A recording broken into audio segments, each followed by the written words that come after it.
পেয়েছেন।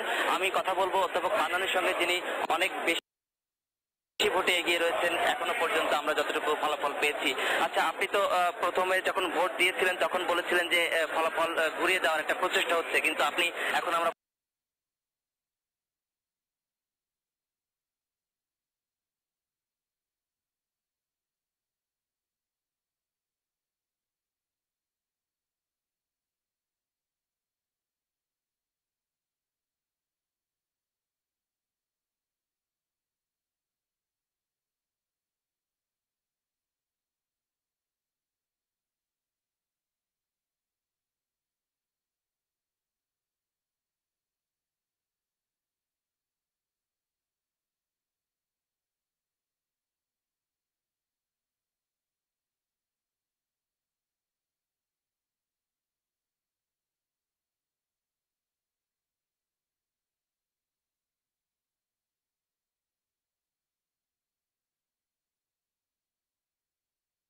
ফলাফল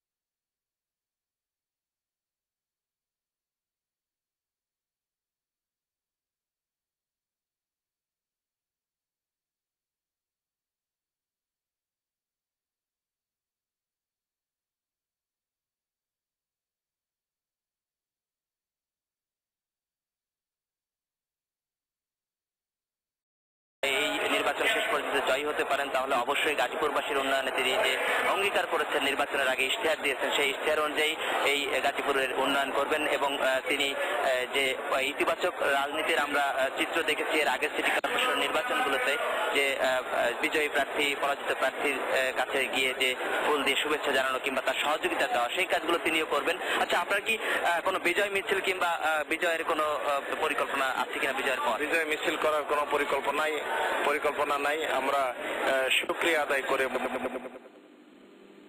আসলে তিনি একটি পরিকল্পনা করতেই পারেন, কারণ তিনি যেহেতু বেশ অনেক ভোটে এগিয়ে রয়েছেন। তবে শেষ পর্যন্ত বেসরকারি ফলাফল রিটার্নিং অফিসার যেটি ঘোষণা করবে সেই অনুযায়ী হয়তো সেই বিজয়ী প্রার্থী অনেক পরিকল্পনা করবেন, তার যে ভোটার বা যারা তার শুভাকাঙ্ক্ষী তাদের নিয়ে হয়তো আনন্দ উচ্ছ্বাস প্রকাশ করবেন কেউ।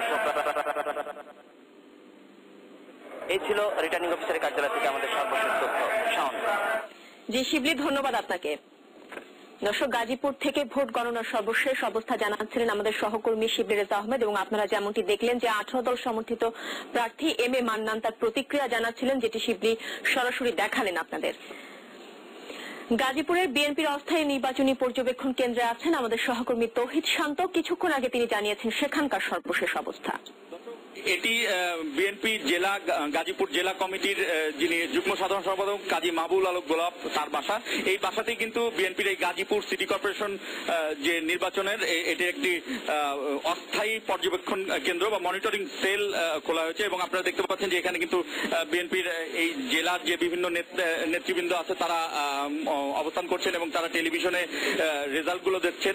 আমরা এই যে মনিটরিং সেল, এই মনিটরিং সেলের যে দায়িত্বে আছেন, যিনি এই নির্বাচনের বিভিন্ন রেজাল্ট এতক্ষণ ধরে পর্যবেক্ষণ করেছেন এবং হিসাবগুলো নিয়েছেন, তিনি হলো জেলা বিএনপির সাধারণ সম্পাদক কাজী সাইদুল আলম বাবুল।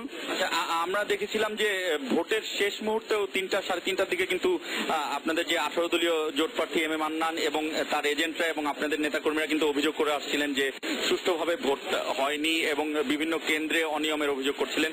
তো এখন এই পর্যন্ত ভোটের যে ফলাফল আছে, সেই ফলাফল অনুযায়ী আপনাদের মানে মন্তব্য কি বা আপনাদের পর্যবেক্ষণ কি ভোটের এই অবস্থার প্রতি? আমরা সারাদিনই কিন্তু আমাদের বিভিন্ন কেন্দ্রে অনেক অনিয়মের অভিযোগ আমাদের কাছে এসেছে, এবং আমরা আজকে সাথেই আমরা নির্বাচন কমিশনকে, রিটার্নিং অফিসারের কার্যালয়ে আমরা সাথে কমপ্লেন করেছি, এবং আমরা বিভিন্ন ল অ্যান্ড অর্ডার ফোর্স যারা মেনটেন করছে তাদেরকে আমরা সাথে জানিয়েছি। অনেক কেন্দ্রে আমাদের এজেন্ট বের করে দেওয়া হয়েছে, অনেক কেন্দ্রে আমাদের কেন্দ্রের বাইরে আমাদের সমর্থক যারা আছে তাদেরকে পুলিশ এবং র্যাব তাদেরকে সেখান থেকে লাঠিচার্জ করে তাদেরকে তাড়িয়ে দিয়েছে।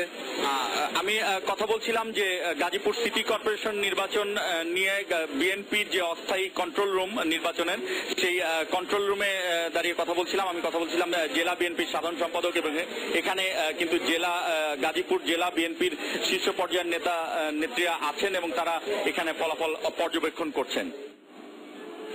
এবার বাণিজ্য সংবাদ।